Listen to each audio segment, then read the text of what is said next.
வணக்கம் நேயர்களே, சத்தியம் சாத்தியமே நிகழ்ச்சிக்கு வரவேற்கிறோம். உச்சநீதிமன்றத்தினுடைய தீர்ப்பு தொடர்பாக இந்த நாட்டினுடைய துணை குடியரசுத் தலைவர் திரு ஜெகதீப் தன்கர் தெரிவித்த கருத்து ஒரு பெரும் விவாதத்தையும் பரபரப்பையும் ஏற்படுத்தி இருக்கிறது. குடியரசுத் தலைவருக்கு உச்சநீதிமன்றத்தால் உத்தரவிட முடியுமா என்ற கேள்வியையும், ஜனநாயகத்தின் மீதும் அரசியலமைப்பின் மீதும் ஒரு சிறப்பு உரிமை அதிகாரத்தை பயன்படுத்தி ஒரு அணு ஏவுகணை தாக்குதலை உச்சநீதிமன்றத்தினுடைய நீதிபதிகள் தொடுத்திருப்பதாக அவர் கூறியிருக்கக்கூடிய விஷயம் ஒரு பெரும் பதட்டத்தை ஏற்படுத்தி இருக்கிறது. ஒரு குறிப்பிட்ட கட்சியினுடைய செய்தி தொடர்பாளராக துணை குடியரசுத் தலைவர் செயல்படுகிறார் என்ற விமர்சனத்தை காங்கிரஸ் கட்சி முன்வைத்திருக்கிறது. அரசியல் ரீதியாக இப்படியான கருத்துக்களை தெரிவிப்பதற்கு துணை குடியரசுத் தலைவருக்கு அதிகாரம் இல்லை என்ற பார்வையை முன்னாள் சட்டத்துறை அமைச்சர் திரு கபில் சிபல் பதிவு செய்திருக்கிறார். என்ன நடக்கிறது இந்த விவகாரத்தில்? மத்திய அரசுக்கும் நீதித்துறைக்கும் இடையில் ஒரு மோதல் போக்கை உருவாக்கக்கூடிய வகையில் துணை குடியரசுத் தலைவருடைய பேச்சு அமைந்திருக்கிறதா என்பது பற்றியே பேச இருக்கிறது இந்த அமர்வு. 4 விருந்தினர்கள் பங்கேற்கிறார்கள். விடுதலை சிறுத்தைகள் கட்சி சார்பில் வழக்கறிஞர் ரஜினிகாந்த் பங்கேற்கிறார். அதே போல பாரதிய ஜனதா கட்சி சார்பில் திரு தூத்துக்குடி செல்வம் வழக்கறிஞர், வாய்ஸ் ஆஃப் தமிழ்நாடு அமைப்பினுடைய தலைவர் திரு ராஜசேகர், திராவிட முன்னேற்ற கழகம் சார்பில் சற்று நேரத்தில் நம்மோடு திரு மதிவானந்த் வழக்கறிஞர் இணைய இருக்கிறார். இணைந்திருக்கக்கூடிய மூவரை வரவேற்று நிகழ்ச்சிக்கு போல 3 பேருக்கு வணக்கம். ரஜினிகாந்த் சார், நீங்க அவர் பேசுனத கேட்டிருப்பீங்க, பத்திரிகைகளில் படிச்சிருப்பீங்க. பிரசிடென்ட் ஆஃப் இந்தியாவிற்கு உத்தரவு போடுவதற்கு உண்மையிலேயே உச்சநீதிமன்றத்திற்கு அதிகாரம் இருக்குதா அப்படின்ட்டு கேட்டவர் ஒரு உச்சநீதிமன்றத்தினுடைய வழக்கறிஞரும் கூட, திரு ஜெகதீப் தன்கர் வழக்கறிஞரும் கூட. அவர் சட்டம் தெரியாதவர் இல்லை, நீண்ட காலம் அங்கு பிராக்டிஸ் பண்ணவர் தான் அந்த கோர்ட்ல. அவர் கேட்டதுல ஏதாவது தப்பு இருக்கா? இல்லை, அவர் கேட்டது அது தவறு தான். தவறுன்னா என்ன சொல்றதுன்னா, இந்த பேலன்ஸ் ஆஃப் பவர்னு ஒன்று இருக்கு. சரி, செக்ஸ் அண்ட் பேலன்சஸ்ன்னு சொல்லுவாங்க. அதாவது என்னன்னா, இந்திய அரசியலமைப்பு சட்டம் தான் அனைத்து விடையும் உயர்ந்தது. சரி, பிரசிடென்ட்டை விட உயர்ந்தது, பிரைம் மினிஸ்டரை விட உயர்ந்தது, கவுன்சில் ஆஃப் மினிஸ்டர்ஸை விட உயர்ந்தது, பாராளுமன்றத்தை விட உயர்ந்தது இந்திய அரசியலமைப்பு சட்டம் தான். சரி, இந்திய அரசியலமைப்பு சட்டத்திற்கு உட்பட்டு தான் அனைவரும் செயல்படணும். அதுல பிரசிடென்ட் ஆஃப் இந்தியா, அதாவது குடியரசுத் தலைவர், அந்த அரசமைப்பு சட்டத்துக்கு விரோதமாக செயல்பட்டாலோ அல்லது பாராளுமன்றம் அரசமைப்பு சட்டத்துக்கு எதிராக சட்டங்களை ஏற்றினாலோ செயல்பட்டாலோ தலையிடுகிற உரிமை உச்ச நீதிமன்றத்திற்கு உண்டு. அதில் தீர்ப்புகளை அல்லது ஆணைகளை, உத்தரவுகளை பிறப்பிக்கிற அதிகாரம் உச்ச நீதிமன்றத்துக்கு உண்டு. உச்ச நீதிமன்றத்தை பொறுத்தளவுக்கு the guardian of the Indian constitution, அதாவது இந்திய அரசமைப்பு சட்டத்தின் பாதுகாவலர் என்று எது அரசமைப்பு சட்டம் சொல்லுகிறது என்று சொன்னால் உச்ச நீதிமன்றத்தை தான் சொல்லுகிறது. அப்போ உச்ச நீதிமன்றம் அரசியலமைப்பு சட்டம் சரியாக செயல்படுத்தப்படுகிறதா, அரசியலமைப்பு சட்டம் சரியாக நடைமுறைப்படுத்தப்படுகிறதா, யாராவது அரசமைப்பு சட்டத்துக்கு விரோதமாக செயல்படுகிறார்களா, அப்படி செயல்பட்டால் அது தவறு என்று சுட்டி காட்டுவதும், அப்படி செயல்படுகிறதை ரத்து செய்வதும், அதை பாராளுமன்றமே ஒரு சட்டத்தை ஏற்றுதுன்னா அது அரசமைப்பு சட்டத்தை மீறினா அந்த சட்டம் தப்பு என்று ரத்து செய்கிற உரிமை உச்சநீதிமன்றத்திற்கு இருக்கிறது. ஆகவே அரசமைப்பு சட்டம் தான் அனைத்தை விட உயர்ந்த ஒரு அதிகாரம் கொண்ட ஒரு அமைப்பு. அரசமைப்பு சட்டத்தின் அடிப்படை தான் செயல்படணும். அதை யார் மீறினாலும் கேள்வி கேட்கிற உரிமை உச்சநீதிமன்றத்திற்கு உண்டு. அந்த அடிப்படையில் பிரசிடென்டே ஆனாலும், குடியரசுத் தலைவரே ஆனாலும், பிரதமரே ஆனாலும், பாராளுமன்றமே ஆனாலும் உச்ச நீதிமன்றம் அரசமைப்பு சட்டத்துக்கு விரோதமாக செயல்பட்டால், சட்டம் இயற்றினால் அதை தலையிட்டு அதை கேட்பதற்கு ரைட் இருக்கு. அது அரசமைப்பு சட்டம் தான் சொல்லுது. அதனால ஜெகதீப் தன்கர் சொல்றது சரியானதல்ல. ஓகே ஓகே ஓகே ஓகே எங்களுக்கு என்ன அப்படின்னா, பிரசிடென்ட்டுக்கு கிட்ட இந்த மாதிரியான பில் வந்தது அப்படின்னா, நாடாளுமன்றம் இயற்றி அனுப்பக்கூடிய பில்களின் மீது ஒரு குறிப்பிட்ட காலத்திற்குள் நீங்க முடிவு எடுக்கணும் அப்படின்னு சொல்லிட்டு உள்துறை அமைச்சகம் ஒரு நோட்டிபிகேஷன் கொடுத்திருக்குது அப்படிங்கிறதும் இந்த தீர்ப்பில் குறிப்பிடப்பட்டிருக்குன்ட்டு இந்த தீர்ப்பினுடைய முக்கிய அம்சங்கள் குறித்து பேசிய மூத்த வழக்கறிஞர்கள் பேசியிருக்காங்க. அதையும் கோடிட்டு காட்டிதான் நாங்க சும்மா தெரிஞ்சுக்க விரும்புறோம், பிரசிடென்ட்டுக்கு நோட்டிபிகேஷன் கொடுக்கறதுக்கு ஹோம் மினிஸ்ட்ரிக்கு பவர் இருக்கா? ஏன் கொடுப்பாங்களே, அதெல்லாம் பிரச்சனை கிடையாது. அதான் மினிஸ்டர், அதாவது என்ன, பிரசிடென்ட்ங்கிறது அதாவது குடியரசுத் தலைவர் என்பவர் இந்த பாராளுமன்ற அமைப்புல வந்து ஃபர்ஸ்ட் குடியரசுத் தலைவர், அப்புறம் பாராளுமன்றம், ரைட்டுங்களா? பாராளுமன்றம் சொன்னா பிரதமர் அமைச்சரவை உள்ளிட்ட லோக்சபா வந்து ராஜ்யசபா, மக்களவை, மாநிலங்கள், இது சேர்ந்துதான் பாராளுமன்றம். அப்போ அதாவது குடியரசுத் தலைவர் என்பவர் ஒரு ஒரு அலங்கார பதவி தான் அது. அது வந்து ஒரு அவரு இண்டிவிஜுவல் பவர்ஸ் வந்து கிடையாது அவருக்கு.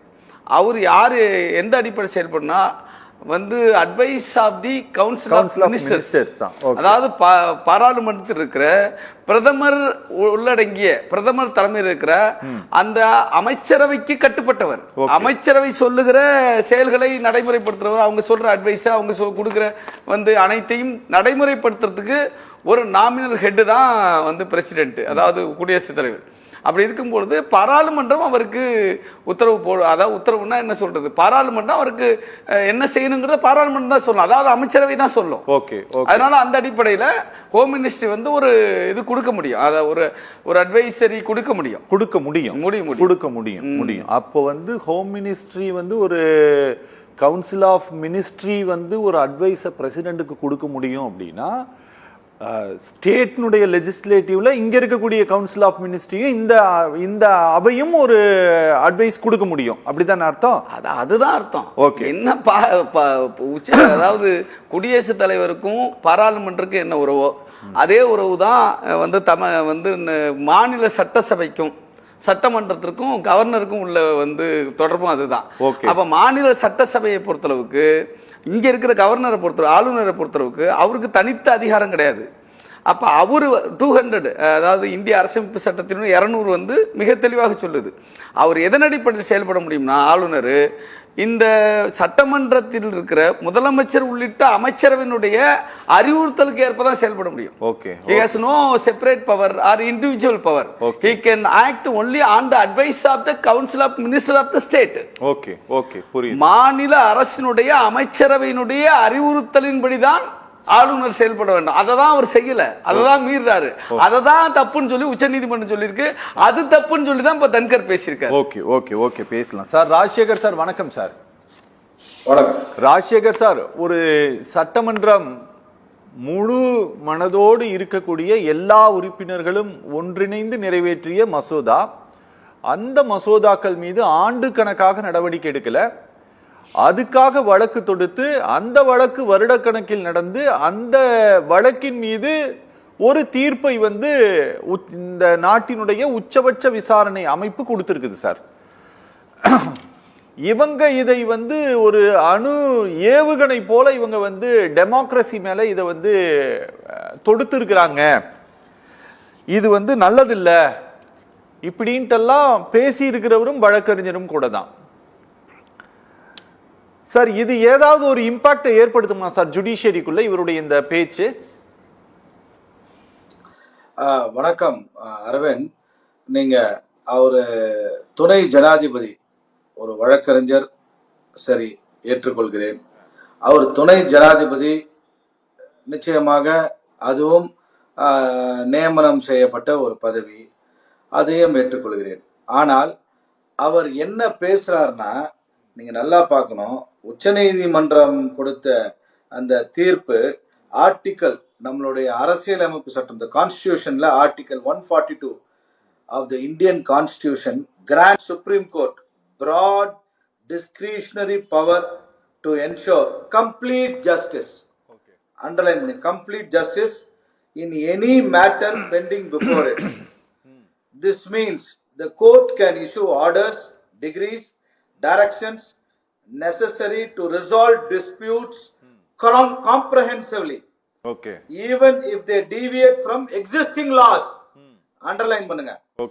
Even if they deviate from existing laws, the court's decision under article 142 are enforceable throughout India. இங்க நீங்க பார்க்கணும், அவர் என்ன சொல்றாருன்னா, ஆர்டிகல் 142 ஒரு மிசைல் போன்ற ஏவுகணை போன்ற தாக்குதல் நடத்துகிறார்கள் உச்சநீதிமன்றம் அப்படின்னு சொல்றாங்க. நான் என்ன சொல்றேன், நம்ம மக்கள் ஜனநாயகத்தில் இருக்கோம். மக்களால் தேர்ந்தெடுக்கப்பட்ட ஒரு பாராளுமன்றம். இவர்கள் பாராளுமன்றத்தால் தேர்ந்தெடுக்கப்பட்ட ஜனாதிபதி, துணை ஜனாதிபதி.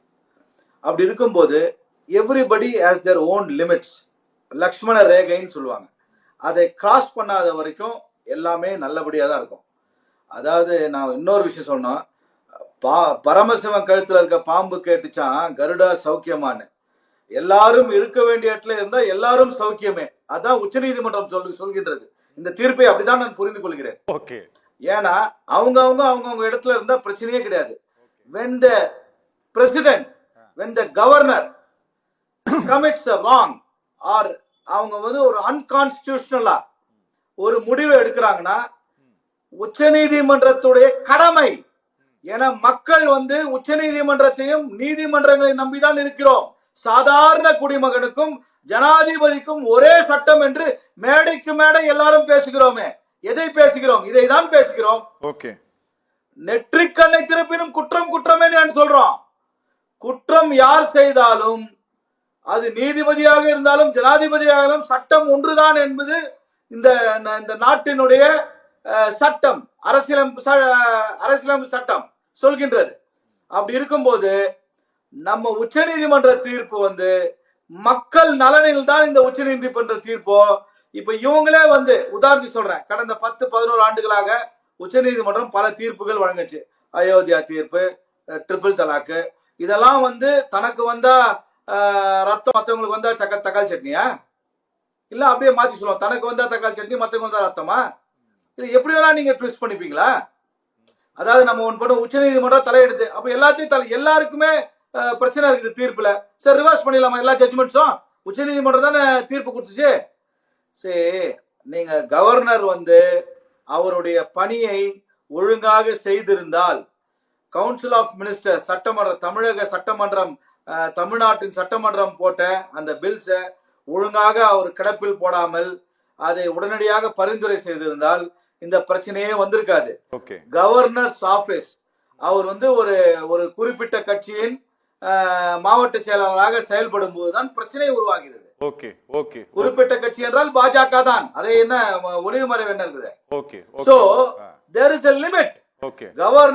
கவர்னருக்கு உண்டான அந்த பொறுப்போடும் அந்த பதவிக்கு உண்டான பணியோடும் அவருக்கு உண்டான அந்த தரத்தோடும் நடந்து கொண்டால் உச்சநீதிமன்றம் தலையிட்டு இருக்காது. அது உச்சநீதிமன்றம் 142 ஆர்டிகல் 142 இன்வோக் பண்ணிருக்க மாட்டாங்க. பட் ஆனா when something is becomes unconstitutional, யார்கிட்ட போய் நீங்க முறையிடுவீங்க? டெய்லி இந்த மாதிரி ஒரு கவர்னர் ஒரு மாநிலத்துல செயல்பட்டா என்ன ஆகும்? It is a total collapse of the administration and the democracy தான். ஜனநாயகத்தின் எல்லா சுவர்களும் இடிந்து நொறுங்கிவிடும். ஒவ்வொரு கவர்னரும் சட்டத்துக்கு புறம்பாகவும் சட்டமன்றத்துக்கு புறம்பாகவும் செயல்பட ஆரம்பித்தால் என்ன ஆகும்? அதற்கு உச்சநீதிமன்றம் தலையிட்டு மக்கள் இந்த டெமோக்ரசி, பீப்புள்ஸ் டெமோக்ரசில இந்த மாதிரி ஒரு தீர்ப்புகள் காலத்தின் கட்டாயம். It's a rarest of the rare incidents னு சொல்லலாம். அதனால உச்சநீதிமன்றம் செய்தது முழுக்க சரி, சட்டத்துக்கு உட்பட்டது, அரசியலமைப்பு சட்டத்துக்கு உட்பட்டது. இதை அரசியல் ஆக்குவது யார் என்பது இந்திய மக்களுக்கு தெரியும். அரசியல்வாதியை போல் கவர்னரும் துணை ஜனாதிபதியும் பேசும்போது உச்சநீதிமன்ற தீர்ப்பு சரி என்று மக்கள் மன்றத்தில் புரிந்து கொள்கிறார்கள். அவ்வளவுதான் விஷயம். Okay sir, okay. Thoothukudi Selvam sir, வணக்கம். வணக்கம் சார். தூத்துக்குடி செல்வம் சார், 200 பிரிவின் கீழ் ஆளுநருக்கு அப்படின்ட்டு தனியான எந்த ஒரு விருப்ப உரிமையும் கிடையாது. அவரு அரசியலமைப்பு சட்டத்திற்கு உட்பட்டு தான் செயல்படணும். அவரு கவுன்சில் ஆஃப் மினிஸ்டர்ஸ் என்ன சொல்கிறதோ அதைத்தான் கேட்கணும் அப்படிங்கறதெல்லாம் தான் இந்த தீர்ப்பில் குறிப்பிடப்பட்டிருக்கக்கூடிய விஷயம். அதைத்தான் இன்னைக்கு வைஸ் பிரசிடென்ட் விமர்சிச்சிருக்கிறாரு. அதுவும் கவர்மெண்ட் பில்டிங்குள்ளேயே இருந்துட்டு விமர்சிச்சிட்டு இருக்கிறாரு. இவருக்கு இப்படி தனிப்பட்ட விருப்ப உரிமையை பேசுவதற்கு இவருக்கு இடம் இருக்கா சார்? பேசுறதுக்கு எல்லாருக்கும் உரிமை இருக்கிற. அதாவது சத்தியம் தொலைக்காட்சி நிறுவனத்திற்கு நெறியாளர் சகோதரர் அரவிந்தாக்ஷனுக்கு, அது போலவே என்னுடைய சக பங்கேற்பாளர்களுக்கு, தொழில்நுட்ப கலைஞர்களுக்கு வணக்கம். அதாவது பேசுற உரிமைங்கிறது வந்து ஆர்டிகல் 19 வந்து எல்லாருக்கும் அந்த ஃப்ரீடம் ஆஃப் ஸ்பீச் வந்து எல்லாருக்கும் இருக்குன்னு வைங்களேன், அது விட்டுருங்க, நான் அதுக்குள்ள வரல. இப்போ ஒரு டிஸ்கஷன் வந்து ஒரு முக்கியமான ஆர்டிகல் 142 200 201 எல்லாமே இப்போ வந்து டிபேட்டுக்கு வந்துருச்சு. இல்ல நான் நினைக்கிறது என்னன்னு கேட்டீங்கன்னா, இப்போ ஒரு உதாரணத்துக்கு என்னுடைய நண்பர் ரஜினிகாந்த் ஆகட்டும், அண்ணன் ராஜசேகர் ஆகட்டும், அவங்க எல்லாம் சொல்லுவாங்கன்னு நான் எதிர்பார்க்கிறேன். தமிழ்நாடு சட்டமன்றம் இப்ப நடந்துகிட்டு இருக்கு. வர திங்கட்கிழமை தமிழ்நாடு தனிநாடாக முடிவு செய்கிறது, தனிநாடாக அறிவிக்க தமிழ்நாடு சட்டமன்றம் ஏகமனதாக தீர்மானிக்கிறது ஒரு தீர்மானம் போட்டு ஏகமனதா, அதாவது பெரும்பான்மை அடிப்படையில் நிறைவேற்றிடுறாங்கன்னு வச்சுக்கிட்டுங்க. அது கவர்னருக்கு அந்த பில் பாஸ் ஆகி போகுது. Governor ascent கொடுத்துடணுமா? கவர்னர் வந்து 30 நாளைக்குள்ள கொடுக்கல, மறுபடியும் நீங்க 2வது ஒரு தீர்மானம் போட்டு நீங்க அனுப்புறீங்க, கொடுத்துட முடியுமா? இது ஒரு கேள்வி. 2வது, அந்த ஆர்டிகல் 200ல கூட ஜனாதிபதிக்கு அவர் மேதக ஆளுநர் அவர்கள் வந்து சட்டமன்றம் நிறைவேற்றி அனுப்புகிற தீர்மானத்தில் ஏதாவது குறைபாடுகள் இருந்தால் அதை சுட்டிக்காட்டி அந்த குறைபாடுகளை திருத்துவதற்கு மாநில அரசுக்கு அனுப்பணும். மறுபடியும் அதை மாநில அரசு திருப்பி அதை திருத்தம் செய்து அனுப்பணும். அதுக்கு பிறகு அதுக்கு ஒப்புதல் கொடுக்கணும், அல்லது ஜனாதிபதிக்கு மேலது குடியரசுத் தலைவருக்கு அனுப்பிவிடணுங்கிறது தான் அந்த ஆர்டிகல் 200. இதுல என்ன விஷயம்னு கேட்டீங்கன்னா, ரொம்ப பெரிய அளவுல கான்ஸ்டிடியூஷன்ல என்னமோ பெரிய இவர்கள் அரசியல் சட்டத்துல மீது அக்கறை இருப்பதை போல தமிழ்நாடு அரசோ மற்ற நண்பர்களோ நினைக்க வேண்டாம். யாரு கேட்டா, இவங்களுக்கு என்னன்னு கேட்டா, துணைவேந்தர் நியமனத்துல என்னன்னு கேட்டா, அதுல மிகப்பெரிய அளவுல செல்வம் கொளிக்கக்கூடிய ஒரு அந்த பில்லு பாஸ் ஆயிடுச்சுன்னு சொன்னா, ஒரு 10-15 துணைவேந்தர் போட்டாங்கன்னா ஒரு 50-50 கோடி ரூபாய் அவங்களுக்கு புரண்டுரும். அதாவது அந்த பணம் வந்து கையில வந்துடும். இதுதானே தவிர பெரிய ஒன்று வித்தியாசம் எல்லாம் இல்லை. என்னுடைய மதிப்புமிக்க நண்பர் ரஜினிகாந்த் சொன்னாரு, ஜெகதீப் தன்கர் வந்து சொல்லி இருக்க கூடாது. அவர் குடியரசு துணைத் தலைவர். இன்னும் சொல்ல போனீங்கன்னா, நம்முடைய கான்ஸ்டிடியூஷன்ல முதல்ல குடியரசு தலைவர், குடியரசு துணைத் தலைவர், அதுக்கு பிறகு பார்லிமெண்ட், அதான் including prime minister, council of ministers, அதுக்கு பிறகுதான் சுப்ரீம் கோர்ட். அதை நம்ம தயவு செய்து கொஞ்சம் புரிஞ்சுக்கணும். அதனால சுப்ரீம் கோர்ட்ல வந்து ஒருவேளை ஜட்ஜஸ்க்கு வந்து ஏதாவது ஜட்ஜஸ் மேல ஒரு அலிகேஷன் வந்ததுன்னா, பார்லிமெண்ட்ல இம்பீச்மெண்ட் கொண்டு வந்து அதை டிஸ்கஸ் பண்ணி பார்லிமெண்ட், அதான் பாராளுமன்றம் அந்த நீதிபதியின் மீது தவறு இருப்பதாக முடிவு செய்தால் அந்த நீதிபதியை பணி இடை நீக்கம் இல்லை, பதவி நீக்கம் செய்யலாம். அதுலயும் சட்டம் இருக்கு. அதையும் இதுல மனசுல வச்சுக்கிட்டுங்க. அதனால என்ன கேட்டீங்கன்னா, உச்ச நீதிமன்றம் என்ன செஞ்சிருக்கணும்னா, ஆர்டிகல் 142 அந்த ஸ்பெஷல் பவரை பயன்படுத்துவதற்கு முன்பு கான்ஸ்டிடியூஷனல் பெஞ்ச் இருக்கு பாருங்க, அரசியல் சட்ட அமர்வு இருக்குல்ல, உச்ச நீதிமன்றத்துல அரசியல் சட்ட அமர்விற்கு இதை அனுப்பி, அந்த பில்ல அனுப்பி அங்க டிஸ்கஸ் பண்ணி இருக்கணுமே தவிர, அதுல 2 நீதிபதிகளுடைய அமர்வு அதை வந்து அந்த பெஞ்சு வந்து விசாரித்து இப்படிப்பட்ட தீர்ப்பை வழங்கியது வந்து ஒரு மிகப்பெரிய ஒரு சர்ச்சையை உண்டு பண்ணியிருக்கு. நான் கூட என்ன நினைக்கிறேன் கேட்டீங்கன்னா, தனிப்பட்ட அது வந்து கவர்மெண்ட் தரப்புல அந்த ஒரு அஃபிடவிட் ஃபைல் பண்ணப்பட்டது, நீங்க இதை கான்ஸ்டிடியூஷனுக்கு அனுப்புங்கன்ட்டு, அதை நிராகரிச்சிருக்கிறாங்க. அதான் சொல்றேன்ல, கான்ஸ்டிடியூஷனுக்கு தான் அனுப்பி இருக்கணும். கான்ஸ்டிடியூஷனுக்கு அனுப்பாம இவங்க வந்து அந்த இன்கரண்ட் பவர், ஸ்பெஷல் பவர், அந்த பிரிவிலேஜ் எடுத்துக்கிட்டது தப்புங்கிறது என்னோட கருத்து. நான் சொல்றேன் என்னன்னா, என்னோட கருத்து. இன்னும் கூட நான் என்ன நினைக்கிறேன்னு கேட்டீங்கன்னா, எதிர்காலத்துல இந்த ஆர்டிகல் 142ல ஒரு அமெண்ட்மெண்ட் கொண்டு வர்ற அதிகாரம் உச்ச நீதிமன்றத்துக்கு இருக்கா, பார்லிமெண்ட்டுக்கு இருக்கா? பார்லிமெண்ட் நாளைக்கு வந்து 142ல ஒரு அமெண்ட்மெண்ட் கொண்டு வந்து இந்த ஸ்பெஷல் பவர்ல ஒரு மாடிபிகேஷன் பண்றாங்க, ஒரு ஆல்டரேஷன் பண்றதுக்கு பார்லிமெண்ட்டுக்கு, நாடாளுமன்றத்திற்கு அதிகாரம் இருக்கிறதா இல்லையா? அதை நீங்க கவனிச்சுக்கிட்டுங்க. நாடாளுமன்றம் சட்டம் ஏற்றுகிற அதிகாரம் பெற்றது, சட்டத்தை அமுல்படுத்துகிற அதிகாரம் பெற்றது உச்ச நீதிமன்றம். அதனால நீங்க உச்ச நீதிமன்றம் தன்னுடைய அதிகார எல்லையை மீறி இருக்கிறது என்பது என்னுடைய தாழ்மையான கருத்து. ஆனா இன்னும் ஒரே ஒரு செய்தி சொல்றேன். இப்ப சமீபத்துல ஒரு 10 நாளைக்கு முன்னால் நீங்க பாத்தீங்கன்னா, ஹைகோர்ட் ஜட்ஜஸ் வந்து ஒரு பெஞ்சு ஒரு கேஸ்ல வந்து ஒரு இன்ட்ரீம் ஆர்டர் கொடுக்காங்க. இன்ட்ரீம் ஆர்டர் கொடுத்துட்டு அது மாதிரி அடுத்த நெக்ஸ்ட் ஹியரிங் வரும்போது நாங்கள் இதில் தலையிட மாட்டோம். நாங்கள் இந்த வழக்கை விசாரிக்க விரும்பவில்லை. வேற பெஞ்சுக்கு ஒரே ஒரு நிமிஷம், நீங்க இப்ப பேசுனது எப்படி இருக்கு அப்படின்னா, நீங்க அதாவது இதுவரை இந்த 142 உச்சநீதிமன்றம் பயன்படுத்தி இருக்கக்கூடிய வழக்குகள் அப்படின்னா அதை ரொம்ப விரல் விட்டு எண்ணி விடக்கூடிய அளவில் தான் இல்ல இருக்கு. சரியா? இந்த தீர்ப்பில் 414 பக்கம் ஜட்ஜ்மெண்ட் அதுல நீங்க இந்த எதனால இது நாங்க இம்ப்ளிமெண்ட் இதை பயன்படுத்துறோம் அப்படிங்கிறதுக்கான காரணங்களை அவ்வளவு தெளிவாக குறிப்பிட்டிருக்கிறாங்க. அதுக்கு பிறகும் இல்ல ஒரே நிமிஷம், அதுக்கு பிறகும் நீங்க உங்களை மாதிரி ஆட்கள் எல்லாம் என்ன சொல்றீங்க அப்படின்னா, அந்த 142க்குள்ளேயே நாங்க ஒரு அமெண்ட்மெண்ட் கொண்டு வரக்கூடிய அதிகாரம் எங்களுக்கு இருக்கு, நாங்க கொண்டு வந்துட்டா நீங்க என்ன பண்ணுவீங்கன்னு கேக்குறீங்க. இல்ல கொண்டு வந்தா என்னங்க, கொண்டு வரணும்னு சொல்றேன். உச்ச நீதிமன்றம் தன்னுடைய அதிகார வரம்பை மீறி இருக்கிறது. நான் உயர் நீதிமன்றத்தை பேசும்போது நீங்க உச்ச நீதிமன்றத்துக்கு உயர் நீதிமன்ற நீதிபதிகள் ஒரு பெஞ்ச் ஒரு இன்ட்ரீம் ஆர்டர் முதல்ல கொடுத்துட்டு நெக்ஸ்ட் ஹியரிங் வரும்போது 2 ஜட்ஜஸ் என்ன செய்றாங்க, வேற பெஞ்சுக்கு மாத்திட்டு அவங்க அந்த பொறுப்புல இருந்து நழுவிக்கிறாங்களா? இது யார் பொறுப்பு? அப்போ நான் இல்லையா அண்ணே, அப்போ நாங்க சும்மா தெரிஞ்சு கேக்குறோம். இப்ப நீங்க ஜம்மு காஷ்மீருக்கான சிறப்பு உரிமை இருக்கக்கூடிய அந்த பிரிவை நீங்க நீக்குகிறீங்க. அடுத்த அரை மணி நேரத்துல பிரசிடென்ட் ஆஃப் இந்தியா ஒப்புதல் கொடுக்கறாங்க. ஒரு நிமிஷம் நாங்க கேக்குறோம். ஒரு 3 வேளாண் சட்டங்களை கொண்டு வரீங்க.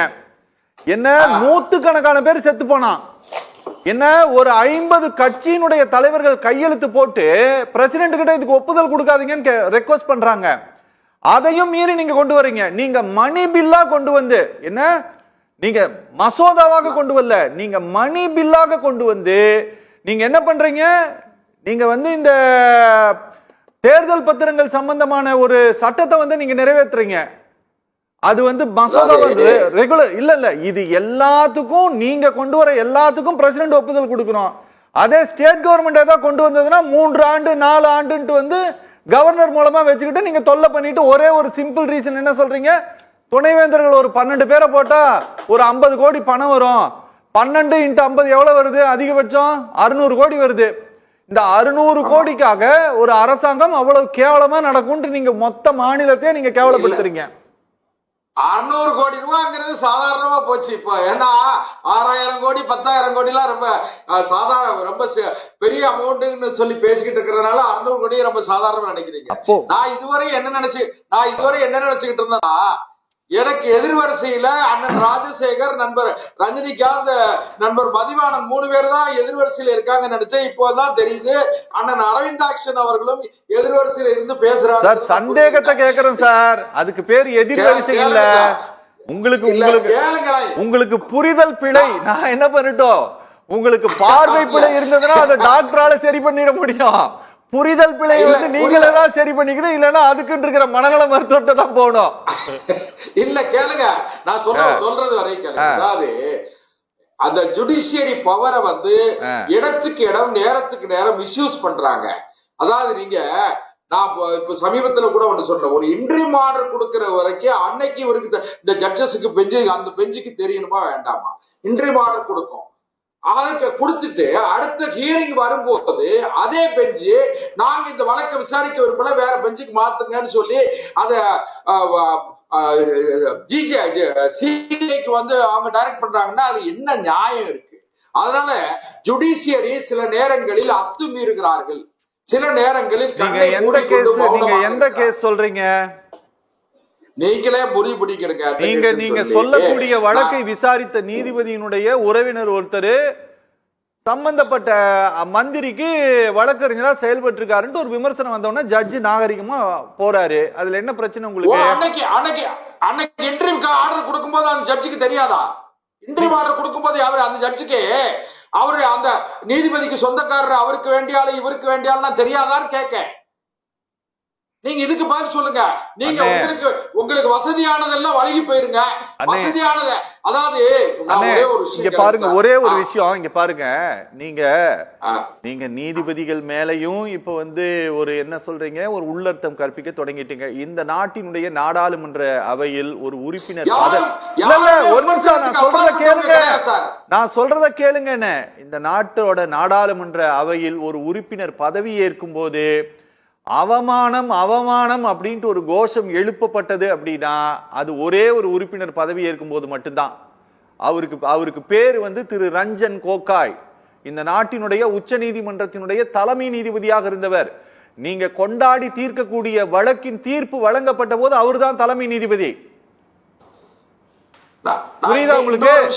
அதனால நீங்க கண்ணா பின்னாண்டெல்லாம் நீங்க பேசக்கூடாது. இங்க இருக்கக்கூடிய ஒரு ஜட்ஜ் ரொம்ப சார் தமிழ்நாட்டில் ஒண்ணு கேளுங்க சார். இதெல்லாம் விட நீங்க விரும்புனா ஒரு ரிட்டையர்டு ஜட்ஜ் மேலதான் அவரை தான் கமிஷனுடைய சேர்மனா போடுவீங்க. இதெல்லாம் எல்லா ஸ்டேட்லயும் எல்லா இடத்துலயும் நடக்கு. ஸ்பீக்கர் வந்து ஸ்டேட்டுடைய ஸ்பீக்கர் என்ன பண்ணுவாங்க, அது ஆளுங்கட்சிக்கு பேசினா அனுமதிக்க மாட்டாங்க. இதனால நீங்க ஒண்ணு கேளுங்க, ஜனநாயகத்துல அவரவர் எல்லைகளுக்குள்ள அவரவர் அதிகார எல்லைகளுக்குள்ள நின்னாங்கன்னு சொன்னா இந்த பிரச்சனை வந்திருக்காது. என்னோட கருத்து உச்ச நீதிமன்றம் இது ஆளுநருக்கும் பொருத்தமான இது அவரவர் எல்லைகளுக்குள்ள நிக்கணும். முதலமைச்சரும் அதுதான் நிக்கணும். இல்ல இந்த ஜட்ஜ்மெண்ட் அவரோட எல்லையில நிக்கலாம்ங்கறதாங்கிறதே ஏன் உங்களுக்கு புரிய மாட்டேங்குது? இல்லங்க, நீங்க அதான் சொல்றேன், தனிநாடு வேணும்னு கேப்பீங்க, உடனே கொடுத்துருவாங்க. தனிநாடு வேணும், நீங்க இங்க பாருங்க, ஒரு மாநிலத்தினுடைய சட்டப்பேரவை ஒரு மசோதா கொண்டு வராங்க, ஒரு சட்டம் கொண்டு வர விரும்புகிறதுன்னா அது இந்த நாட்டினுடைய இறையாண்மைக்கு உட்பட்டு தான் கொண்டு வருவாங்க. நீங்க கண்ணாபின்னாட்டு உங்களுடைய கற்பனைக்கு ஏற்றவாறு எல்லாம் நீங்க பேசுறீங்க அப்படின்னா அதுக்கெல்லாம் பதில் கிடையாதுங்க. நாளைக்கு தமிழ்நாடு அரசு சட்டப்பேரவையில் இருக்கிற பெரும்பான்மையின் அடிப்படையில ஒரு சட்ட மீறல் முடியாது ஒரு தீர்மானம் கொண்டு வந்தாங்கன்னு வைங்க, அதையும் அந்த ஆளுநர் அசெண்ட் கொடுக்கணும்னு அவசியம் இல்ல. அப்படி எல்லாம் கொண்டு வர மாட்டாங்க. நீங்க இங்க பாருங்க, கேள்விக்கு பதில் சொல்லலாம், கற்பனைகளுக்கு பதில் சொல்ல முடியாது. அதிகபட்சம் 2 மாசத்துக்குள்ள பாருங்க.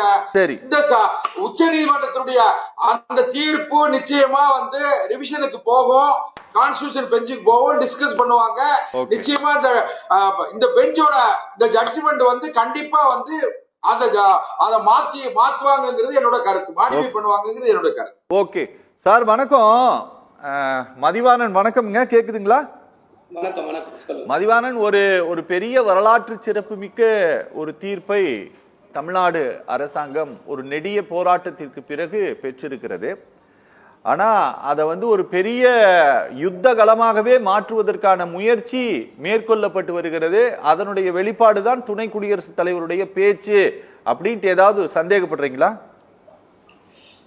என்னோட சின்ன கோரிக்கை, நான் யார் பேசும்போது நான் குறுக்கிடல, அவரும் அதே மாதிரி குறுக்கிடாம கேட்கணும். முதல் ஒரு விஷயம், அதாவது தூத்துக்குடி செல்வம் என்ன பேசும்போது என்ன சொன்னாருன்னா, அபத்தமா ஒரு விஷயம் பேசினாரு.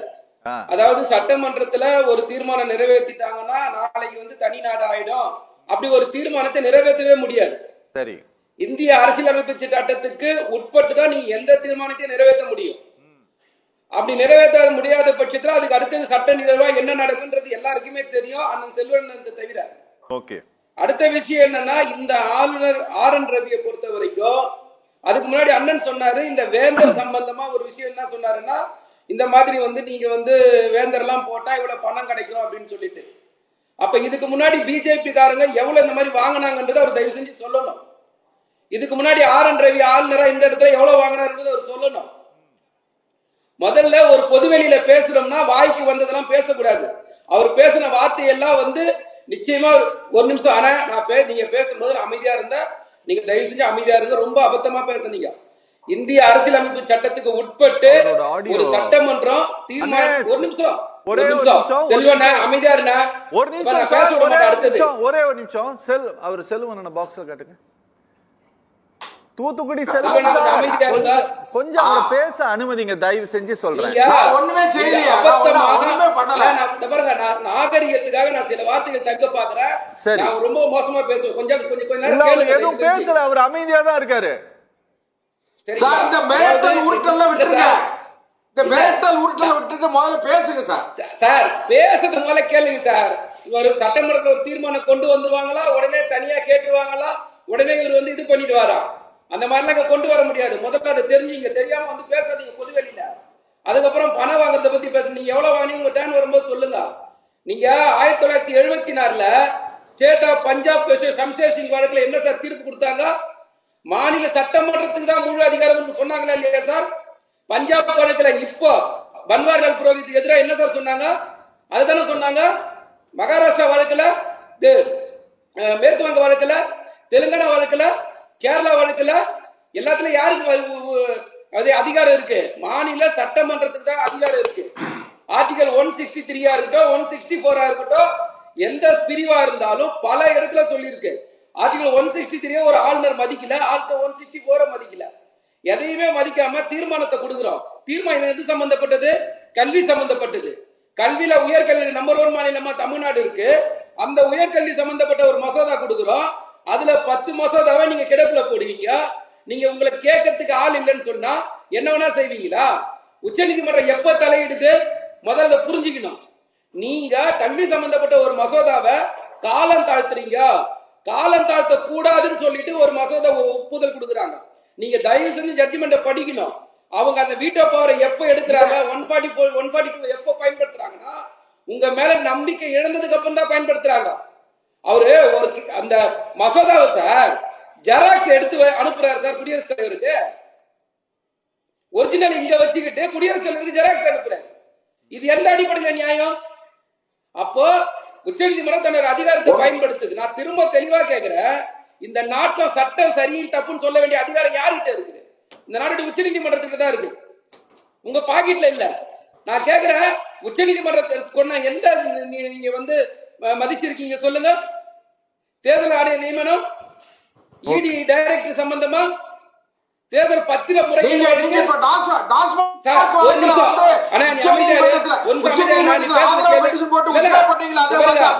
அரவிந்த் சார் அமைதியா சொல்லுங்க கொஞ்ச நேரம். கேள்வி என்னன்னா, நீங்க சட்டத்தை மதிக்கல. சட்டத்தை மதிக்காத போது யார் உங்களை டிக்டேட் பண்ணுவா சொல்லுங்க? சட்டத்தை மதிக்கலாம் உச்சநீதிமன்றம் சொல்லதான் செய்யும். அந்த அதிகாரமே இல்லைன்னு பேசுறதுக்கு உங்களுக்கு என்ன அதிகாரம் இருக்கு? முதல்ல இந்த ஆளுநராக இருக்கும் போது யாரும் மறந்துருக்க மாட்டா அவர் பண்ண கூத்தெல்லாம். அவர் அந்த கூத்தை இங்க பண்ணணும்னு ஆசைப்படுறாரு.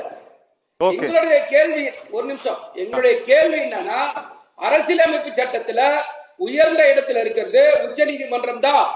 அதுல மாற்று கருத்தே கிடையாது. உச்சநீதிமன்றம் என்ன சொல்லுச்சு?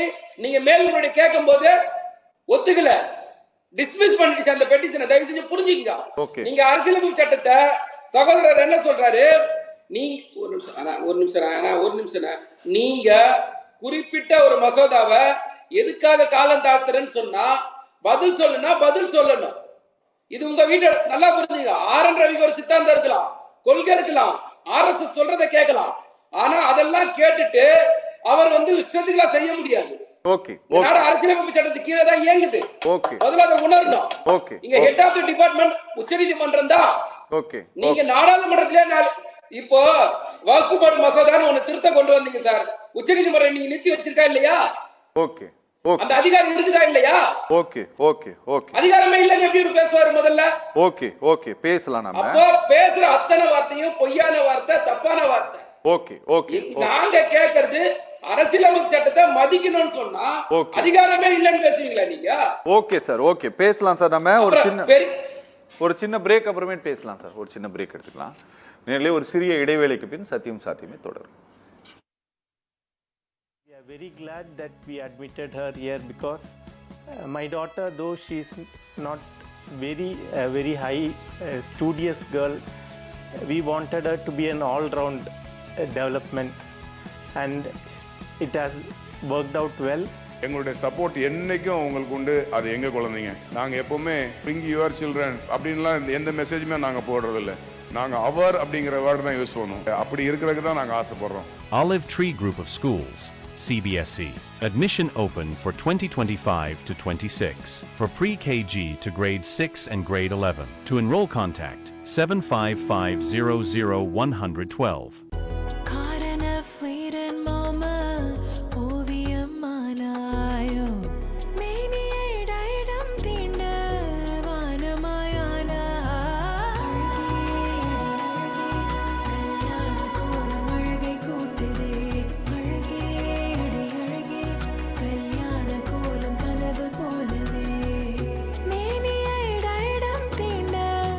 Diadem, GN Chetty Road, T Nagar and Nongambakkam. After admitting, we are very glad that we admitted her here because my daughter, though she's not very high studious girl, we wanted her to be an all-round development, and it has worked out well.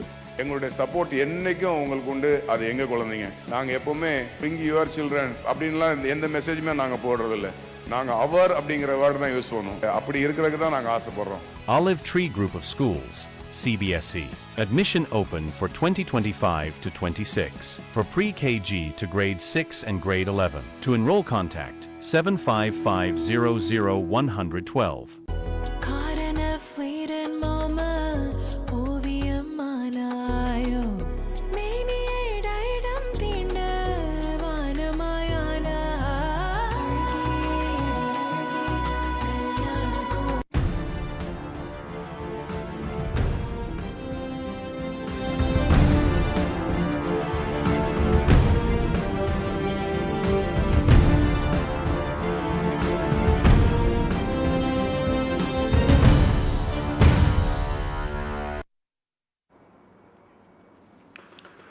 சத்தியம் சாத்தியமே தொடர்கிறது. உச்சநீதிமன்றம் super நாடாளுமன்றம் போல செயல்படுகிறதுட்டெல்லாம் சொல்லியிருக்காரு. இது வேற வேற கட்டங்களை நோக்கி இந்த ஜட்ஜ்மெண்ட் மத்திய அரசை தள்ளுவதற்கான வாய்ப்புகள் கூட இருக்கு. இப்போ ஒருவேளை இவங்க இந்த 142 பிரிவில் ஒரு திருத்தத்தை கொண்டு வராங்கன்னு வச்சுக்கோங்களேன், அதையும் நிறுத்தி வைக்கக்கூடிய அதிகாரம் மத்திய கோர்ட்டுக்கு இருக்கு தானே? நிச்சயமா இருக்கு. அதாவது இதுதான் நான் சொல்றது என்னன்னா, இவங்க அவர் செல்வம் சார் சொல்ற மாதிரி விருப்பத்துக்கு பேச முடியாது. அதாவது என்னன்னா, நீங்க எதை திருத்தலாம் எதை திருத்த முடியாதுன்னே வந்து சட்டம் இருக்கு. ஓகே, அதாவது திருத்தத்துக்கான உரிமையும் அரசியலமைப்பு சட்டம் தான் கொடுக்குது. அரசியலமைப்பு சட்டத்தின் ஆர்டிகல் 368 368 சட்ட திருத்தத்தை கொண்டு வருவதற்கு அதிகாரம் கொடுக்குது. நீங்க வந்து பேசிக் ஸ்ட்ரக்சர்ல கை வைக்க முடியாது. என்ன பேசிக் ஸ்ட்ரக்சர்னா, நீங்க வந்து அடிக்கட்டுமானம் சொல்லுவாங்க. அரசமைப்பு சட்டத்தினுடைய அடிக்கட்டுமானம், அதாவது அடிக்கட்டுமானத்தில் ஒன்றுதான் 142. நிச்சயமா அதுல ஒண்ணு. அதாவது ஃபண்டமெண்டல் ரைட்ஸ் வந்து அடிக்கட்டுமானம் சொல்லுவாங்க. இது போன்ற பிரிவுகளும் அடிக்கட்டுமானம் தான். நீங்க வந்து 142 எதுக்காக இருக்குன்னு கேட்டீங்கன்னா, ஒண்ணு அந்த பிரிவினுடைய கிரக்ஸை புரிஞ்சுக்கணும், முக்கியத்துவத்தை புரிஞ்சுக்கணும். எங்கே ஒரு சட்டம் சில செய்திகளை சொல்லப்படாமல் இருக்கிறதோ, சொல்லாமல் விட்டுடும், சில இடத்துல வேக்குமா இருக்கும், இந்த விஷயம் வந்து அப்படி இன்கம்ப்ளீட்டா இருக்கும், அந்த இடங்கள்ல அதை கம்ப்ளீட் பண்றதுக்கு ஒரு ஒரு நீதியை முழுமையாக்குவதற்கு நீங்க இதுல உதாரணத்தை நான் சொல்றேன். அதாவது என்னன்னு கேட்டீங்கன்னா, இப்போ வந்து அரசு கவுன்சில் ஆஃப் மினிஸ்டர்ஸ் அமைச்சரவை ஒரு சட்டத்தை இயற்றி ஆளுநருக்கு அனுப்பணும். ஆளுநர் அந்த மசோதாவின் மீது முடிவெடுக்கணும் என்பது சட்டம். முடிவெடுப்பதற்கு கால நிர்ணயம் இருக்கிறதா? சட்டத்தில்னா கால நிர்ணயம் இல்லை. அதுக்காக நீங்க வந்து போட்டு வச்சிடலாமா? அங்கதான் கேள்வி. கால நிர்ணயம் நிர்ணயிக்கப்படல, ஆளுநர் எத்தனை காலத்துக்குள்ள முடிவெடுக்கணும்ட்டு. ஆளுநருக்கு என்ன வேலை? அவரு எக்ஸிக்யூட்டிவ் ஹெட், நிர்வாகத்தினுடைய, இந்த மாநிலத்தின் நிர்வாகத்தினுடைய தலைவர். அவர் ஒரு நாமினல் தலைவர், ஒரு அலங்கார பதவி. அவருக்கான வேலை என்னன்னா, என்ன வந்து இங்க சட்டசபையில் வந்து மசோதாக்கள் அனுப்பப்படுகிறதோ அது குறித்து உடனடியாக பரிசீலனை பண்றதும், அது குறித்து உடனே வந்து முடிவெடுக்கிறது தான் அவருக்கு வேலை. அந்த வேலையை செய்யாம நான் 1.5 வருஷம் போட்டு வச்சிருப்பேன், 2 வருஷம் போட்டு வச்சிருப்பேன், நான் வந்து அதுல முடிவெடுக்கலன்னா அதை நான் ஏத்துக்கலன்னு அர்த்தம். அப்படி சொல்றதுக்கு சட்டத்தில் அவருக்கு இடம் கிடையாது, அந்த அதிகாரம் அவருக்கு கிடையாது. அது அரசியலமைப்பு சட்டம் சொல்லல. அப்போ எனக்கு வந்து கால நிர்ணயிக்கவில்லை, அதனால நான் எவ்வளவு நாள் வேணா வச்சுக்கலாம் அப்படின்னு சொல்றாரு இல்லையா? அங்கதான் கோர்ட்டு தலையிடுது. அங்கதான் 142 வருது. நீ எவ்வளவு நாள் போட்டு வைக்க முடியும்? அங்க சட்டம் அதை சொல்லல. அப்போ உச்ச நீதிமன்றம் அதை சொல்லுது. அதுக்கு அந்த பவர் இருக்கு. 142 அந்த பவர் இருக்கு. புரியுது இல்ல? எங்க வந்து ஒரு கம்ப்ளீஷன் ஆஃப் ஜஸ்டிஸ், ஒரு நீதியை முழுமைப்படுத்துவதற்கு எங்க வந்து ஒரு வேக்கும் இருக்கிறதோ, எங்க முழுமையாக அதுக்கான ஒரு விஷய வரையறை கொடுக்கப்படவில்லையோ அங்கே 142 செயல்படும். அததான் இவர் கேட்கிறாரு. அப்ப அரசியலமைப்பு சட்டத்தையே பாதுகாக்கக்கூடியவராக இருக்கக்கூடிய குடியரசுத் தலைவருக்கு உச்ச நீதிமன்றத்தால் உத்தரவிட முடியுமாங்கிறாரு. 2 பேர் உட்கார்ந்துகிட்டு உத்தரவிட முடியுமா? நான் தான் ஆரம்பத்தில் சொன்னேன், எல்லாத்துக்கும் மேல அரசியலமைப்பு சட்டம் சார். இவர் சொன்னாரே வந்து தனிநாடு போட்டு நாங்க அது போட முடியுமா? அது அரசியலமைப்பு சட்டத்துக்கு விரோதமானது. இப்ப என்னன்னா இதான் அபத்தமா பேசுறதுங்கிறது. நான் என்ன கேட்கிறேன், இது எங்க வருது தெரியுங்களா சார்? இவங்க எப்படி செயல்படுறாங்கன்னா, ஆர்.என். ரவிக்கும் கோச்சி கூடாது, நான் இதை சொல்லிதான் ஆகணும், இதை நீங்க அனுமதிக்கணும். ஆர்.என். ரவிக்கும் ஜெகதீப் தன்கருக்கும் வித்தியாசமே இல்லை. ஆர்.என். ரவி எப்படி இங்க கவர்னரா இருக்கிறாரோ அப்படியே 2019 இருந்து 22 வரையும் 2022 வரையும் மேற்கு வங்காளத்தில் இவர் ஆளுநராக இருந்தவர். ஆளுநராக இருந்து இங்கே ஆர்.என். ரவி எவ்வளவு கொடைசல் கொடுக்குறாரோ, மக்கள் விரோதமாக செயல்படுறாரோ, தேர்ந்தெடுக்கப்பட்ட மக்கள் ஆட்சிக்கு எதிராக செயல்படுகிறாரோ, அப்படிதான் அவர் மம்தா பானர்ஜி ஆட்சிக்கு எதிராக செயல்பட்டார். மம்தா பானர்ஜி முதலமைச்சருக்கும் அந்த வந்து சட்டமன்றத்திற்கும் ஜெகதீப் தன்கருக்கும் அப்போ ஆளுநர் அவர் 2 பேருக்கும் கடுமையான மோதல் வந்துச்சு. அங்கே எதுவுமே செய்ய விடாமல் தடுத்தார். அவரை தான் இப்போ துணை குடியரசுத் தலைவராக கொண்டு வந்திருக்காங்க. துணை குடியரசுத் தலைவராக கொண்டு வந்து உட்கார வச்சு போது அவருடைய செயல்பாடுகளை வந்து கேள்வி கேட்கும் பொழுது நீங்க செய்யறது தப்பு, அது ஒரு சைடா பண்றது. அதாவது என்னன்னு கேட்டீங்கன்னா, வந்து பிஜேபி என்ன விஷயங்களை வந்து பேசணும்னு நினைச்சாலும் அனுமதிக்கிறது, எதிர்கட்சி என்ன பேசணும்னு கேட்டாலும் அனுமதி மறுக்கிறது. இது ஜெகதீப் தன்கர் செய்கிறார். இது குறித்து கேள்வி கேட்டா ஜாதியை பயன்படுத்துறார் சார். எவ்வளவு அபத்தம் சார் இது! இவரெல்லாம் வந்து துணை குடியரசுத் தலைவர் இருக்கிறதுக்கு தகுதி உள்ளவரா? நான் ஜாட்டு சமூகத்தை சார்ந்தவன் என்பதால் என் மீது ஜாதி ரீதியான தாக்குதல் நடத்த சொன்னாருங்க. அவமானம், இந்த நாட்டுக்கு அவமானம். ஒரு துணை குடியரசுத் தலைவர் உட்கார்ந்து இருக்கிறவர் அவருடைய நிர்வாகம் குறித்து கேள்வி கேட்கிற பொழுது, அவருடைய பணி குறித்து கேள்வி எழுப்புகிற பொழுது, அவருடைய நடுநிலை குறித்து கேள்வி எழுப்புகிற பொழுது ஜாதியை கொண்டாந்து சேர்க்கிற, அதுதான் பிஜேபி அரசு, அதுதான் அது சித்தாந்தங்கிறது, அதுதான் RSS சித்தாந்தங்கிறது. இப்படி சொல்றாரு. இந்த ஜாதியை பயன்படுத்தி பேசினார். இன்னொரு விஷயம், இந்திய வரலாற்றிலேயே, இந்திய பாராளுமன்ற வரலாற்றிலேயே ஒரு துணை குடியரசுத் தலைவருக்கு எதிராக நம்பிக்கையில்லா தீர்மானம் இந்த ஜெகதீப் தன்கருக்கு எதிராகத்தான் கொண்டு வரப்பட்டது 2024 டிசம்பர்ல.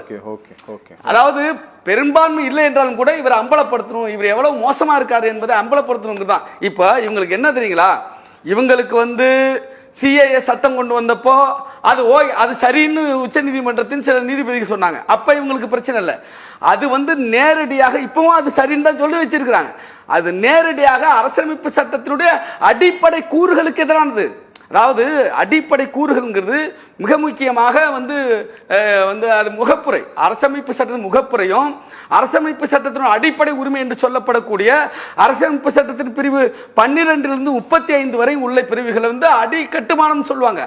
1996 கேசவானந்த பாரதி வழக்குல உச்ச நீதிமன்றம் அடிக்கட்டுமானங்களை நீங்கள் மாற்ற முடியாது என்று சொல்லுகிறது. அப்படி அடிக்கட்டுமா அந்த என்ன சொல்றது, அந்த அடிப்படை உரிமைகளில் ஒன்றுதான் இந்த பிரிவு 26 வக்ஃப் சட்டத்துக்கு போட்டிருக்காங்களா, அது வந்து அடிப்படை உரிமைகளை மீறிய செயல். சிஏஏ குடியுரிமை திருத்த சட்டம் அது முகப்புரைக்கே எதிரானது, செக்குலரிசம் மதசார்பின்மைக்கு எதிரானது. இப்ப இதெல்லாம், அதாவது நீங்க சீக்கியர்களுக்கு குடியுரிமை கொடுக்கலாம், வெளில இருந்து வர்ற துன்புறுத்தப்பட்டு வெளிநாடுகள் இருந்து ஆப்கானிஸ்தான் பாகிஸ்தான் போன்ற நாடுகளிலிருந்து வர்ற சீக்கியர்களுக்கு குடியுரிமை கொடுக்கலாம், பௌத்தர்களுக்கு குடியுரிமை கொடுக்கலாம், பார்சிகளுக்கு குடியுரிமை கொடுக்கலாம், இஸ்லாமியர்கள் கொடுக்க கூடாதுன்னா அங்க மத சார்பின்மை மீது அட்டாக். இது செல்லுன்னு உச்ச நீதிமன்றம் சொல்றது இவங்களுக்கு இனிச்சிச்சு. அதே போல வக்ஃப் திருத்த சட்டம் வந்து பண்ணவே முடியாது சார்.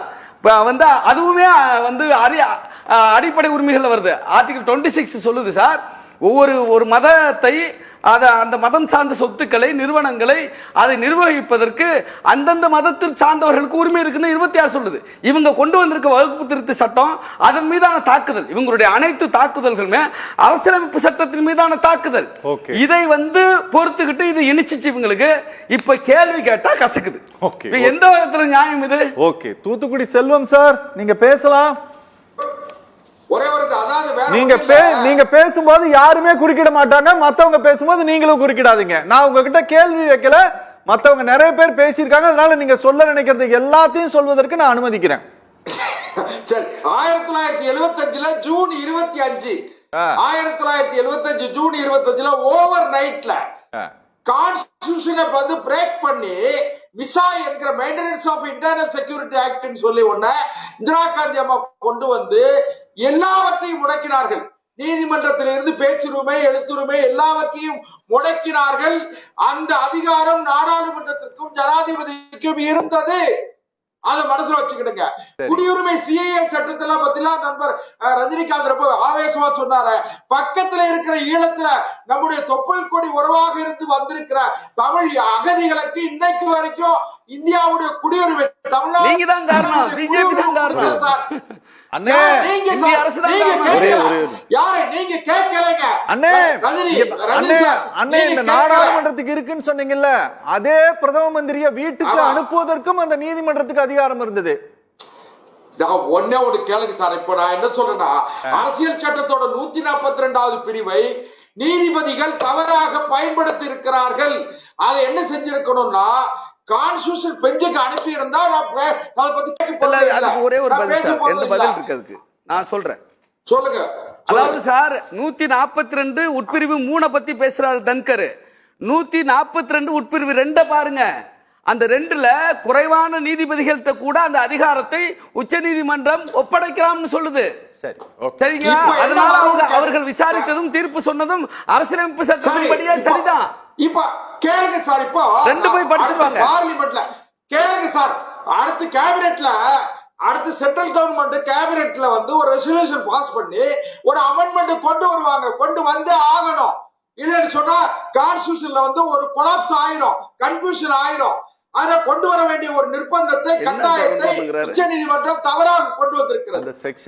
நீங்க சட்டத்தை வந்து நீங்க அரசியலமைப்பு சட்டத்தை தூக்கி எறிஞ்சிட்டு புது அரசியலமைப்பு சட்டம் எழுதணும்னு துடிக்கிற நீங்க தானே. ஏற்கனவே வந்து வாரணாசியில ஒரு சனாதன சட்டத்தை எழுதிதானே வச்சிருக்கீங்க. டாக்டர் அம்பேத்கர் உருவாக்கி வந்திருக்கிற இந்த அரசியலமைப்பு சட்டம் வேண்டாம் என்பதுதானே உங்களுடைய கருத்து. இந்த அரசியலமைப்பு சட்டத்துக்கு விரோதமா தானே நீங்க செயல்பட்டு இருக்கீங்க. நீங்க அரசியலமைப்பு சட்டத்தை மீறுவதே உங்கள் அரசு தான், மோடி அரசு தான், பாஜக அரசு தான், ஒன்றிய அரசு தான். அனைத்துமே மீறிக்கிட்டு இருக்கீங்க. நீங்க எதையுமே மாத்தலாம். ஆமா, அது உங்களுக்கு நீங்க அப்படி நினைச்சிட்டு இருக்கீங்க. இல்ல சார், கொஞ்சம் விடுங்க பேசி. பாபா சாஹிப் அம்பேத்கர் அவர்களை தெற்கு பம்பாயில தோற்கடிச்சதே காங்கிரஸ் சார். உங்களுடைய முன்னர் சாவர்கர் தான் அதுக்கு காரணம். நீங்க புரிஞ்சுங்க. காங்கிரஸ் அவர் அவமானப்படுத்தி அவருடைய இறுதி சடங்கை கூட அங்கே பம்பாயில நடத்துறதுக்கு அனுமதி கொடுக்கல. நீங்க ஒண்ணும் இப்ப புதுசா வந்து காங்கிரஸுக்கு சப்போர்ட் பண்ணல பேசாதீங்க. நீங்க சார் சாவர்கரும் டாங்கேவும் ராணடேவும் காரணம். அண்ணே அதெல்லாம் எதுக்கு போறீங்க? இந்த சப்ஜெக்ட்டுக்குள்ள வாங்க. நான் ஒண்ணு கேளுங்க சார். அரசியல் சட்டம் 2 பேருக்கு தனி அதிகாரம் கொடுத்திருக்கிறது. ஒன்று ஆளுநர், இன்னொன்று ஜனாதிபதி, குடியரசுத் தலைவர். இந்த இரண்டையும் இந்த சட்டமன்ற தீர்மானங்களும் உச்ச நீதிமன்ற தீர்ப்பும் நிச்சயமாக ஒரு குழப்பத்தை, ஒரு தேவையற்ற விவாதத்தை உருவாக்கி இருக்காங்க.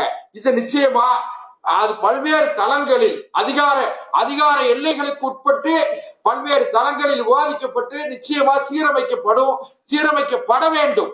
அதனால ஒண்ணு கேளுங்க.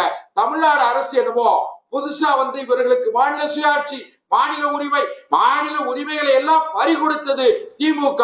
பறிகொடுத்து விட்டு இன்றைக்கு அவர்களுக்கும் மக்களுக்கும் இருக்கிற இடைவெளியை மறைப்பதற்கு, மக்களுக்கு திமுக அரசின் மீது இருக்கிற கடுமையான கோபத்தை மறைப்பதற்கு, கடுமையான எதிர்ப்புணர்வை மறைப்பதற்காக இன்னைக்கு இவங்க அரசியல் சட்டத்தினுடைய அவதார புருஷர்களாக இவர்கள் காட்டிக் கொண்டிருக்கிறார்கள்.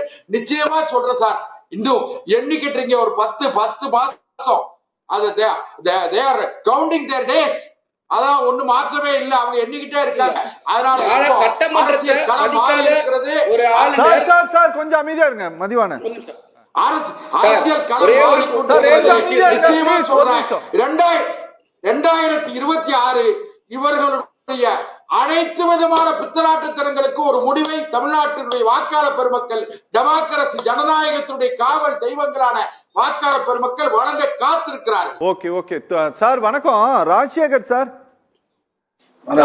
சார், அதாவது இதற்கு முன்பாகவும் சில தீர்ப்புகள் சம்பந்தமான, நீதிமன்றத்தினுடைய சில கருத்துக்கள் சம்பந்தமாக இதற்கு முன்பாக இருந்த சட்டத்துறை அமைச்சர்கள் எல்லாம் பேசிய போது கூட ஒரு லக்ஷ்மண ரேகையை வந்து நீதிமன்றம் தாண்டக்கூடாதுன்ட்டு எல்லாம் பேசியிருக்காங்க. ஆனா இப்படி ஒரு ஜட்ஜ்மெண்ட் வந்த பிறகு, அதாவது பிரசிடென்ட்டுக்கும் ஆளுநர்களுக்கும் ஒரு கால அளவை நிர்ணயம் செய்து ஒரு உத்தரவு பிறப்பிக்கப்பட்ட பிறகும் கூட இன்னைக்கு இருக்கக்கூடிய லா மினிஸ்ட்ரி எதுவுமே பேசல, மத்திய அமைச்சர்கள் யாருமே பேசல. ஆனா வைஸ் பிரசிடென்ட் மட்டும் அப்படி ஒரு கலக குரலை எழுப்புகிறாரே சார், இது எங்கேயோ பிளான் பண்ணி எழுப்பப்பட்ட குரல் அப்படின்ட்டு ஏதாவது சந்தேகம் இருக்கா?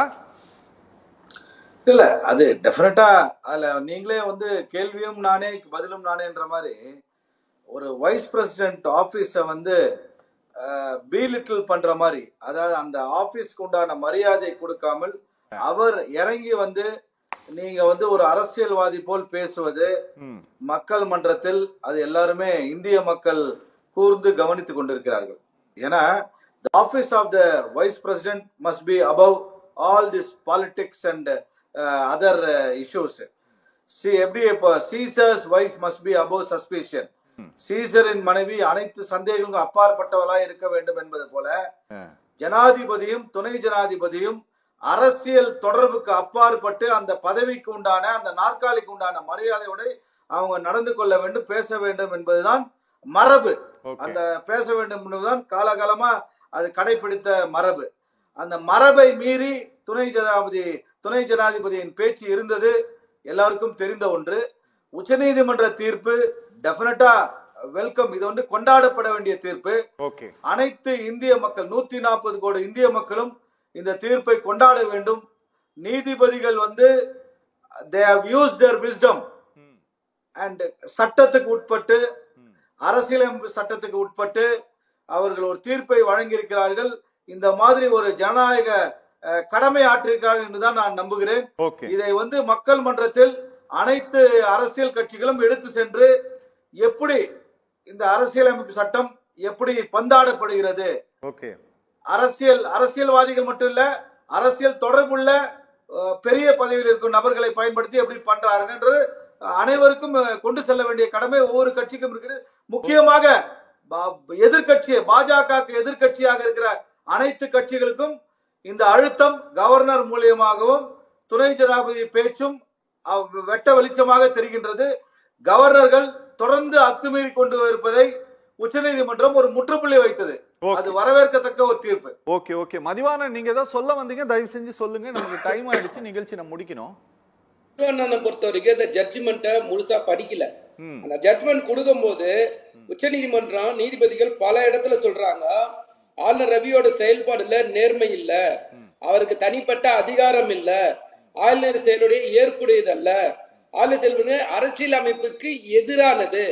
10 மசோதாவை 2வது முறை நிறைவேற்ற உடனே நீங்க நிறைவேற்றி கொடுத்திருக்கணும். அதை மீறி நீங்க குடியரசுத் தலைவர் கொடுத்தது தப்பு.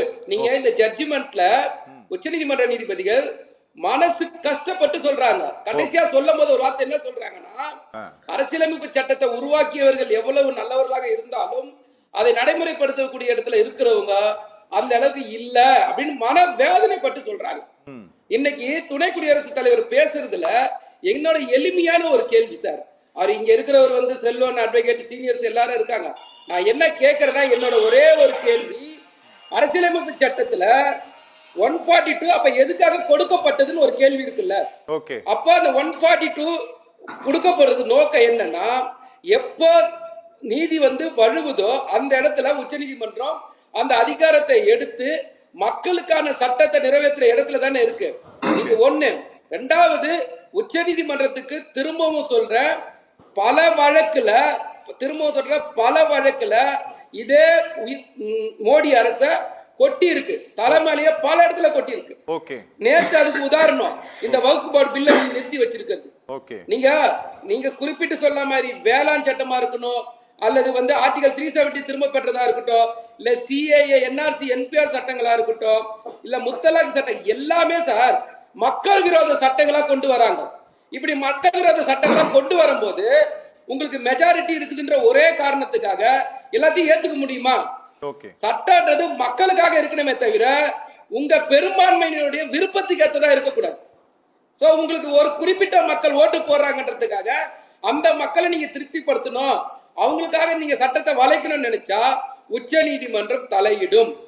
இந்த நாட்டுல உச்ச நீதிமன்றம் தான் 8வது அரசியலமைப்பு சட்டம்.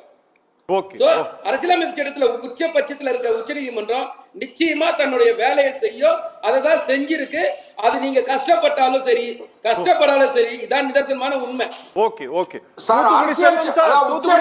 கடைசியா என்னோட ஒரே ஒரு கேள்வி, அதாவது சட்டப்படி நடக்கல, இவர் வந்து ஒரு பெரும்பான்மை உறுப்பினர்களால் நிறைவேற்றப்பட்ட மசோதாவுக்கு இவர் ஒப்புதல் கொடுக்கல அப்படின்ட்டு பாருங்க, ஒரு நாள் 2 நாள் கிடையாது சார், கிட்டத்தட்ட 900 நாள் காத்திருப்புக்கு பிறகு 900 நாட்கள் காத்திருப்புக்கு பிறகு நீதிமன்றத்திற்கு ஒரு மாநில அரசு செல்கிறது.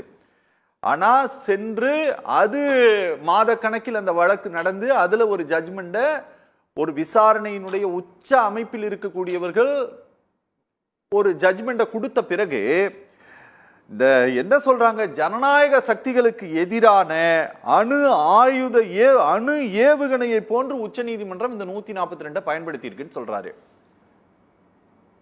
இத வந்து நீங்க என்ன சொல்றீங்க? கேளுங்க, அதுல திருப்பி அதாவது இல்ல உறுதியா சொல்றேன், இத ரிவிஷனுக்கு மறுபடியும் கவர்மெண்ட் போகும், அதான் கவர்னரும் சென்ட்ரல் கவர்மெண்ட் போகும், சென்ட்ரல் கவர்மெண்டோட லா டிபார்ட்மெண்ட் போகும்போது இத சேலஞ்ச் ஆகி கான்ஸ்டிடியூஷன் பெஞ்சுக்கு நிச்சயமா அனுப்பப்படும்.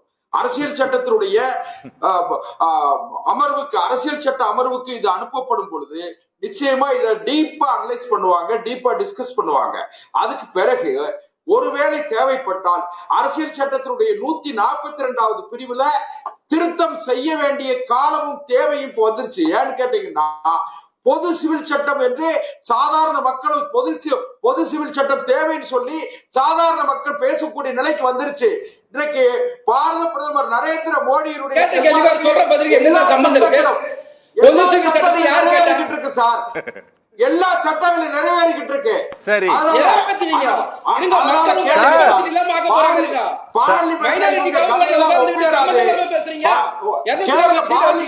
கதையெல்லாம் ஒப்பேராது. தமிழ்நாட்டுல இவங்க இனிமே செல்ஃப் 2026ல அரசு வீட்டுக்கு போகுது. கூச்சல் போட்டு சொல்லணுமா? நான் நிகழ்ச்சி, அதாவது அரசியலமைப்பு சட்டமே நான் 3வது முறை சொல்றேன் உயர்ந்தது, அதற்கு கட்டுப்பட்டு தான் அனைவரும் செயல்படணும். இங்கே இருக்கிற ஜெகதீப் தன்கர் போன்ற நபர்கள், RN ரவி போன்ற நபர்கள் RSS சித்தாந்தத்தை நடைமுறைப்படுத்துவதற்கு முயற்சிக்கிறார்கள். இதில் உச்சநீதிமன்றம் தலையிடுகிற பொழுது, உச்சநீதிமன்றம் எல்லா வழக்குலையும் வேற மாதிரி தீர்ப்பு சொல்றது, அது நீதிபதிகளை பொறுத்து வருது. இதே வழக்கில் JD பர்திவாலா இல்லாம வந்து வேற யாருன்னா இந்த தீர்ப்பை எதிர்பார்த்திருக்க முடியுமான்னு தெரியல. ஆனால் வந்து இந்த தீர்ப்பு அரசமைப்பு சட்டத்தை பாதுகாக்கிற தீர்ப்பு, இந்த தீர்ப்பு மிகச் சரியான தீர்ப்பு.